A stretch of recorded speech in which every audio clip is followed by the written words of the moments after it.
Hi everyone, it's Roger and James here from the What's on Disney Plus podcast. In this retro review, we're going to be talking about Atlantis, but before we go any further, just a quick bits of housekeeping. If you haven't already done so, make sure you do hit that subscribe button on YouTube or audio platforms. And also just a big thank you to Patreons who get access to this a week earlier than everybody else. So without all of your support, it really couldn't happen. And also patrons also get to kind of suggest what movies we talk about as our retro review. So let's first talk about Atlantis. I'm going to be honest, I had never seen this movie. This was one of those movies that's why I kind of went, shall we watch this? Because a lot of talk about it. It keeps coming up every time I do one of those online polls of what Disney movies have you seen. I missed this one and I watched it and I was like, okay, why did I miss this one? But had you seen this one beforehand? I had seen this one before, not in theaters, but I had seen it on the DVD release. Yeah. So early 2000s. I remember enjoying it quite a bit at the time, but I also couldn't really remember it very well outside of a couple clips here and there. So not precisely new, but new enough that I got to go into it with only the expectation that I knew I had liked it. Yeah, I was kind of like, okay, this is cool. This is a really good, I enjoyed this one. Yeah, obviously, it was Michael J. Fox, wasn't it, the main voice for it? Yes, Michael J. Fox played Milo. I do know. I had it for a second because for a second because there's been a lot. It sounds like Tom Holland, but no, it kind of had that young voice to him, and I can see why people are saying it now. But I really enjoyed it. I mean, the whole kind of adventure, and then kind of the thing of like the mercenaries turning their things and finding someone down there, and I just thought it was just really good.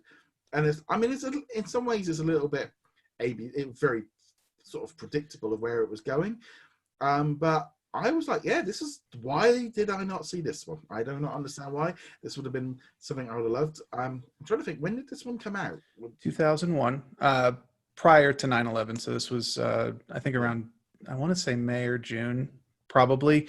It's 19 years ago, so I'm not going to get the exact date down, but yeah, it was 2001.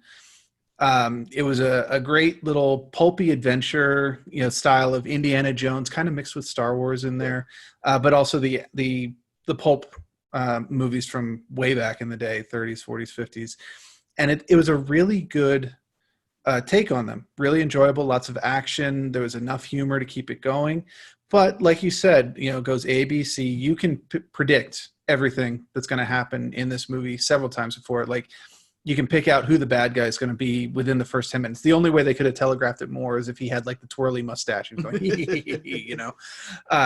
it's not really going to surprise you. And I think that was one of the big complaints back in the day. It was very by the numbers adventure, but it was still well done by the numbers. Well, yeah, because like when it came out, obviously I would have been about 20. So therefore I would have been right at that point of something with it. Again, that was right, I think, at the era where Pixar was at its absolute best and was like knocking out fantastic ones. And I think just looking at it now, and this one and Treasure Planet and a few others from around that era were like, they just weren't interesting. And that's why it didn't catch my attention. It's why there's no attractions, there's no shows. This isn't included in any, you go to the Disney parks, this movie does not exist. Because it didn't hit the numbers that it was supposed to. Yeah, and I always assumed that this was going to be the replacement for the 20,000 Leagues Under the Sea ride, which was getting fairly old even by 2000. And it eventually became Finding Dory or Finding Nemo, obviously. Apparently that was actually a rumor going on. I didn't realize it at the time, but yeah, I guess they closed that ride in like 2002, and everyone was like, they're turning it into an Atlantis ride, and obviously they did not, because it stayed 20,000 Leagues for a while. But to go back to the point you're talking about, how it kind of disappeared into the Disney archive. It's in like that second dark age that would go from dinosaur, maybe Tarzan, depending on how. Tarzan's too good for that. Yeah, I think Tarzan. So next one in line, which was Dinosaur, or maybe Fantasia 2000, if you want to include that. Yeah. All the way up until Bolt, or the movie after Bolt, which was Princess and the Frog. You forget all those movies in there. They had Treasure Planet, Home on the Range, Dinosaur, Chicken Little, Meet the Robinsons. Most of these I haven't even seen, but they have no presence in the parks. There's no merchandise for any of them. You never hear any mention of them. I'd forgotten Home on the Range existed until Alan Menken mentioned it in his little concert at D23, where he's like, yeah, so I'm going to bring this song up. I know most of you haven't heard it because I know how many of you saw the movie. It's from Home on the Range. It was like, okay, I don't even know why you're playing this, but yeah, that one needs to go on the list because that's going to be. I think that one and Meet the Robinsons need to go on our retro review list because I've not seen Meet the Robinsons. Sure, never seen it. Everything I've heard of Home on the Range is that it's just torture. So we'll have to definitely do that one. Put that one on the list because anyway. In some ways it's quite nice. Yeah, but it's that weird thing for me of like you say, there's that whole era, right? And I skipped, and it's Atlantis, Treasure, and like watching Atlantis, it's like, yeah, I can see why this happened. It is an enjoyable movie. I enjoyed it. It was nice. In the middle of the current situation, it was actually kind of quite nice watching a new movie. It felt like, I mean, there was some of the visual effects of going, okay, is this a little bit older? But generally it was like, oh, I'm watching a new Disney movie. I've not seen this before. This was quite nice. It was quite, like, I've not seen a proper animated movie from Disney for over a year now, so it's quite nice. Well, there's that too. And also, you kind of look back at it, and if you didn't tell me this was a Disney movie, there's really no indication of that it is a Disney movie. And I think that probably worked against it back in 2001 because, they were still kind of riding that Mulan, Hercules, Tarzan. So they weren't as popular as The Lion King and Aladdin and all that, but people still had this idea of what a Disney movie is. There's singing, there's an action, there's a Mushu style sidekick, and this doesn't have any of that. No. There's no singing. It's very serious. Some of the secondary characters maybe fill that Mushu role, but they're not quite on the same level. The explosive experts certainly had a couple of great lines. The mole was mole odd. kind of because I was half expecting him to villain up, but he didn't really kind of fully go that way, and he was kind of like you said, he almost could have been a dog. He was that kind of it was really a sidekick that didn't speak and just got up to mischief. And the other characters, the other mercenaries that like turned at the end, it was a bit like they didn't even need to be there. There was that kind of thing around. They were completely extra characters that weren't needed. Yeah, and they had individual good moments, like Sweets, the doctor. Yeah, he was really entertaining. They did a great job with him, but at the same time, he really didn't contribute all that much to the plot. The mechanic, the woman, had a couple of decent lines. Didn't really do much. There was the other guy with the mustache and the photographer woman. It was like they could have maybe condensed them down to a couple of characters rather than like 5 generic even like the villain and stuff. Obviously, like with the girl sidekick that he had, it kind of was like, okay, I didn't quite see where it was all going with that one, but I thought as a whole, I mean, there was a whole thing where they're doing the races through with like these like I can't even they're like dolphin stingray ships that they go underwater with. They all seem to pick up how to fly them very quickly. That's true, and it was very convenient that it was it was the characters who have personality who survived. It was a Christmas miracle right there. But all told, it was still enjoyable. That entire sequence where they get attacked by the Leviathan was a lot of fun. You can definitely tell it's very early attempts at CGI. It's 2001. It looks pretty good for the age, but you're also never going to be watching it right now going, oh yeah, that looks like maybe a model. No, that's CGI. Absolutely wonderful. And also, I'll be honest, when the movie started and I was getting all the subtitles, oh, that was weird. I turned it off. I thought Disney Plus, because some people get this with Disney Plus, where it flips languages and all the subtitles come on. And I was like, I've set to English language and I've got subtitles on. They came on and I'm like, oh, cool. And I stopped it twice to check that because I thought Disney Plus was playing up. But well, it was weird. I assume that you saw it the same way I did, which was normally when you have subtitles for a different language, it's normally very clear that that's part of the movie. It'll be like burned in part of, and these came up on the screen. They had like a black border around them, like they were closed caption support. And it's like, what? This is weird. That was a very odd stylistic choice. And then of course, they're speaking Atlantean. And once they start speaking English, like, oh, okay.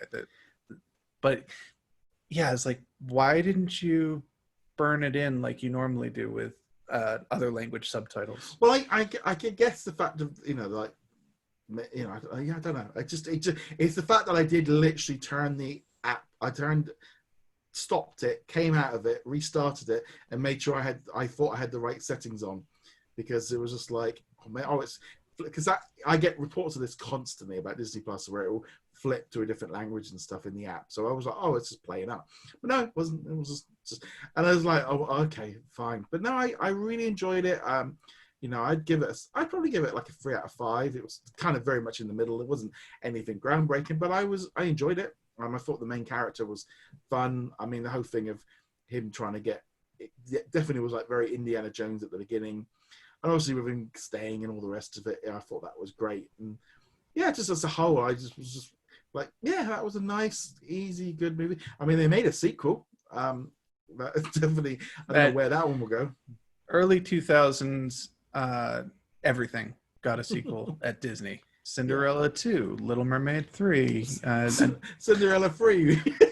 Did Fox and the Hound get a sequel? I think Fox and the Hound even got a sequel. That's you're reaching at that point. And it's like, yeah, I was reading that apparently they were planning on spinning off a TV show out of this. Like, even during production, they're like, we're going to make a TV show. And of course, it didn't do very well at the box office, so they canned that. And a lot of the ideas that they were going to use in the show ended up in the sequel. I don't know if I ever saw the sequel, to be honest. I don't know if I want to see the sequel, to be honest. I don't know how it was received, so I don't know if that should be on the list or not. I will do some research independently and decide if I want to, but it's not a priority at the moment. Yeah, I feel like I'm also at a point like, I need to make a list of all the movies I've not seen on Disney Plus that I should have watched. Well, and it's like, yeah, because it's like, in some ways, it's kind of quite nice being able to go and watch something like Atlantis, and you're seeing it for the first time, and it's like, it's in some ways it's not a retro review because you haven't got the nostalgia goggles on it. It's completely fresh, and you go back and watch like Jungle Book. Well, I have seen Jungle Book 1,000 times, whereas this is like, okay, I'm looking at this purely now as what it is, and yeah, it's solid. I would definitely recommend, if you haven't seen it, watch it, because I enjoyed it. It wasn't amazing, but it was good enough. I'd go past good enough. It was enjoyable. It was a good popcorn film. Just enjoy the ride of it. It's got some good action sequences. It's got enough humor. I know I said this earlier, but it's got enough humor to keep you going through it. The characters, we kind of rag on them being a little maybe too many and a little generic, but they do actually have personality, and some of them, especially Sweets, and I think also the Demolition guy, whose name is escaping me at the moment, were at least very entertaining. It's worth watching, especially if you did not see this back in the 2000s, and it certainly would suggest that a lot of people did not. Check it out. It's a solid movie. Definitely one of those highlights of that second Dark Age. The other one being Lilo and Stitch, which is probably the only movie out of that entire block that people really remember. The Emperor's New Groove being the other one, but it didn't get much merchandising. I think people kind of came to that one later. I think it's funny. I think with Emperor's New Groove, I always think that one kind of, again, it's a different generation, because there might be some people who are like going, this was the base movie. This is like, well, if you were at that right age when this movie came out and you were right at that peak point of being into Disney movies as a kid, it might have been a big thing, but generally, it didn't hit that same market. And you can just tell that whole era. I mean, like you said, Stitch is the only character that's got any kind of presence at Disney theme parks because of that. But conversely, the Pixar characters from this era are all over the place, because Monsters, Inc. came out the same year as Atlantis. Finding Nemo was a couple years later. Toy Story 2, Bugs Life, all of that. They're all over the parks. There was definitely a shift to Pixar, which makes the fact that they let Pixar go after these movies even even weirder, but that's not the Yeah, subject. that's something you definitely need to watch. I think it's episode 5 of the Imagineering story where Bob Iger talks all about how he suddenly got this eureka moment when he was sat in Hong Kong watching the parade opening up and going, "We don't own these characters, people. Buy them." Anyway, that has nothing to do with Atlantis, but it is. But yeah. It was one of the baffling decisions of the early 2000s for Disney. In any event, Atlantis. It's a good, fun family movie. I definitely recommend watching it. Yeah, definitely a very interesting moving. I'd kind of give it like 3.5 out of 5. Yeah, 3.5 out of 5. It's kind of like 7 out of 10. It's kind of like it's good enough. It's not. I wouldn't even say good enough is like makes it seem bad. It's like it's not bad at all. It wasn't. I enjoyed it. I don't know if I would watch it again. I don't know if I would be high on my, it's always interesting as well with Disney Plus of like what kids are just watching on repeat. I don't know if Atlantis is one that people, but there's probably some kids watching it. They do say that every movie is somebody's favorite and every movie is somebody's introduction. I'm sure there's somebody, at least a few people out there who just love Atlantis and they watch it once a week or more frequently. I could see myself watching it again. I don't know, like if my parents wanted to watch it or if my sisters, we had a family get together of some sort and like, what do we want to watch that we don't normally watch? Because Disney movies have been a tradition in the family.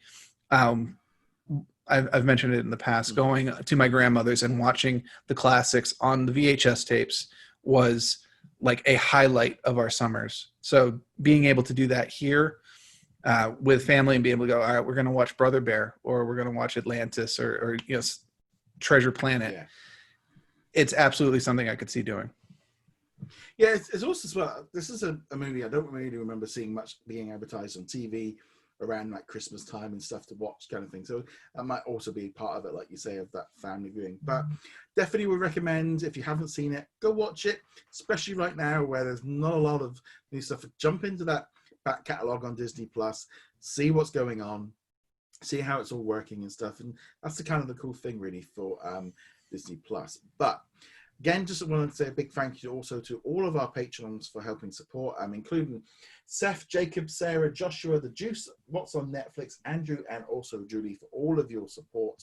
Readers make all the difference. And as I said, the patrons do get access to these episodes over a week early than everybody else before we let everybody else see it. But if you want to support us, you can do that over at patreon.com/What's on Disney Plus. And on that note, guys, thank you very much for joining us, and we shall see you guys soon. Later.